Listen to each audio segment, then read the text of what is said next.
नमस्कार दोस्तों, आज बात करने वाले हैं न्यू आरसीएम टाइम लिमिट के बारे में। हाँ जी दोस्तों, आरसीएम के अंदर नए टाइम लिमिट को फॉलो करना होगा 1 नवंबर 24 से।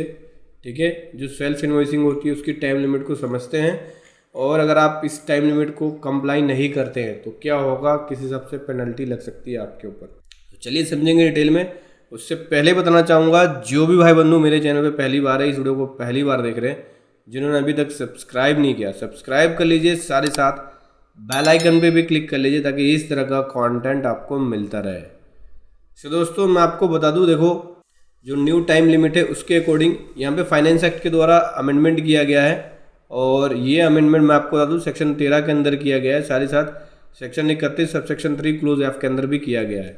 न्यू टाइम लिमिट के अंदर बताया गया है कि कैसे आपको सेल्फ इन्वॉइसिंग करनी होगी। सबसे पहले ये समझो कि आरसीएम कब कब लगता है, तो दो तरह की ट्रांजेक्शन्स पे आरसीएम लगता है। ये दो तरह की प्रोविजन है आरसीएम के लिए।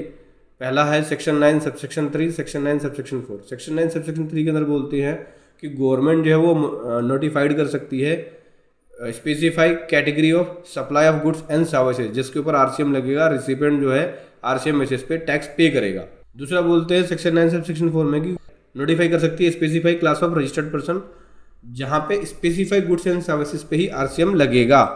ठीक है, अब यहाँ पे सेक्शन 31 सबसेक्शन 1 के अंदर बताया गया है, अमेंडमेंट किया गया है कि सेक्शन 9 सबसेक्शन 3, सेक्शन 9 सबसेक्शन 4 के अंदर ऐसे रजिस्टर्ड पर्सन जो अनरजिस्टर्ड पर्सन से गुड्स एंड सर्विसेज रिसीव लेते हैं, उनको एक स्पेसिफाई पीरियड पे इनवॉइस इशू करना होगा। बेसिकली सेल्फ इनवॉइसिंग करनी होगी अगर अनरजिस्टर्ड पर्सन से ले रहे हैं वो सप्लाई, ठीक है, जो कि आरसीएम के अंदर है, तो उस केस में एक स्पेसिफाई पीरियड पे इनवॉइस को इशू करना पड़ेगा। स्पेसिफाई पीरियड कहाँ बताया गया है, रूल 47 ए के अंदर बताया गया है। ठीक है, एक न्यू रूल इंसर्ट किया गया था जहां बताया गया है टाइम लिमिट कि कब आपको इनवॉइसिंग करनी होगी, कब आपको इनवॉइस इशू करना होगा। तो एक रजिस्टर्ड पर्सन एक अनरजिस्टर्ड पर्सन से गुड्स एंड सर्विसेज रिसीव कर रहा है जिसके ऊपर आरसीएम एप्लीकेबल है, सेक्शन 9 सबसेक्शन 3 के अंदर या सेक्शन 9 सबसेक्शन 4 के अंदर वो कवर है। ठीक है, तो उस केस में उसको यहाँ पे सेल्फ इनवॉइसिंग करनी होगी। कब तक, 30 डेज के अंदर। जिस दिन उसने गुड्स एंड सर्विसेज रिसीव करी उस डेट से 30 डेज के अंदर उसको सेल्फ इनवॉइसिंग करनी होगी। ठीक है, और उसके अकॉर्डिंग वो आरसीएम जमा कराएगा और उसका आईटीसी क्लेम करेगा। तो जो आईटीसी क्लेम करने की डेट होगी, जो इनवॉइस की डेट है, सेल्फ इनवॉइसिंग की डेट, उस डेट से कैलकुलेट होगा। तो आईटीसी कब तक क्लेम कर सकते हैं, 30 नवंबर तक। अगर मैं बात करूं फाइनेंशियल कौन सा चल रहा है अभी, 24-25, तो 2025 के 30 नवंबर तक मैं इसका आईटीसी क्लेम कर सकता हूं।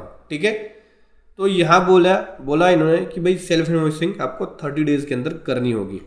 अगर आप सेल्फ इनवॉइसिंग नहीं करते तो क्या होगा, तो इस केस में देखो 30 डेज की टाइम लिमिट है, अगर आप नहीं करते तो उस पर जनरल पेनल्टी लगती है। जनरल पेनल्टी कौन सी, सेक्शन 125 की पेनल्टी लग जाती है।